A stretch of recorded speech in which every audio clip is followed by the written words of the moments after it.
একজন পুলিশের অতিরিক্ত ডিআইজি কত টাকার মালিক হতে পারেন? 1 কোটি, 2 কোটি? না, একজন অতিরিক্ত ডিআইজি এবং তার স্ত্রীর সম্পদের পরিমাণ 6,000 কোটি টাকার বেশি। এর সবই করেছেন ক্ষমতার অপব্যবহার করে। আবাসন ব্যবসার আড়ালে অন্যের জমি দখলের অভিযোগ আছে তার বিরুদ্ধে। বুধবার সাবেক পুলিশ কর্তা গাজী মোজাম্মেল হক ও তার স্ত্রী সন্তানের নামে থাকা জমি ও ব্যাংক অ্যাকাউন্ট জব্দের নির্দেশ দিয়েছেন আদালত।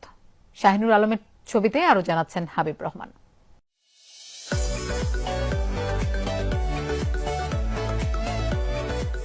আমি এখন যে জায়গাটিতে দাঁড়িয়ে আছি এটি হিন্দুপাড়া রোড নামে স্থানীয়দের কাছে পরিচিত, কিন্তু এই রোডের মাঝামাঝি ঠিক এভাবেই দেওয়াল তুলে দিয়েছে আনন্দ হাউজিং কর্তৃপক্ষ।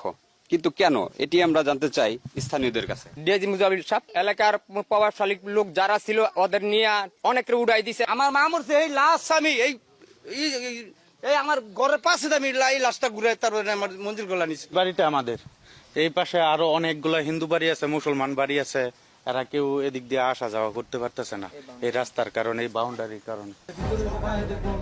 এই ভূমিদস্যুদের কাছে অসহায় ছিলেন স্থানীয় জনপ্রতিনিধিরাও। সরকারি বরাদ্দ ইউনিয়ন পরিষদ থেকে এবং উপজেলা পরিষদ থেকে 3বার বরাদ্দ আসছে, কিন্তু আমি পুলিশ হাউজিং এর বাউন্ডারির কারণে বা যে কোনো কারণে ওদের চাপের কারণে রাস্তাটা শেষ পর্যন্ত করা হয় নাই। এটা আসলে কিছু করার নাই, আমাদের ক্ষমতা আমরা হাত খাটো ছিল, পারি নাই। আমাদের শক্তির কাছে আমরা আসলে খর্বশক্তি। নারায়ণগঞ্জের রূপগঞ্জ এলাকা, যেদিকে দুচোখ যায় শুধু বালু দিয়ে ভরাট করা হয়েছে ফসলি জমি, জলাশয়, খেলার মাঠ। কিছু জমি নামমাত্র মূল্যে কেনা হলেও বাকি সব দখল করা হয়েছে। কেউ বাধা দিতে গেলে থানায় নিয়ে চালানো হতো নির্মম নির্যাতন। এসবেরই নেপথ্যে ছিলেন গাজী মোজাম্মেল হক। এই মোজাম্মেলের হাতেই সর্বস্ব খুইয়েছেন হাজী মোহাম্মদ সুলাইমান। তার 5 বিঘার মাছের ঘের পুরোটাই দখল করেছেন পুলিশের এই কর্মকর্তা। বিনিময়ে দেননি একটি কানাকড়িও।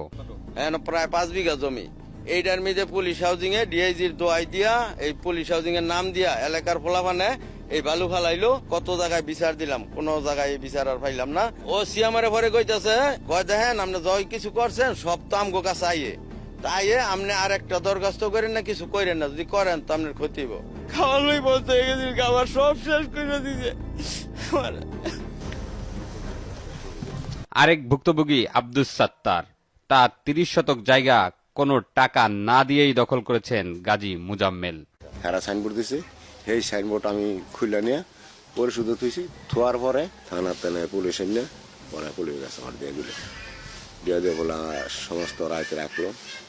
তো পুলিশের যা কি ঘটনাটা তো নিজে বুঝেনি, জানেনি, দূরে নিয়ে তো আর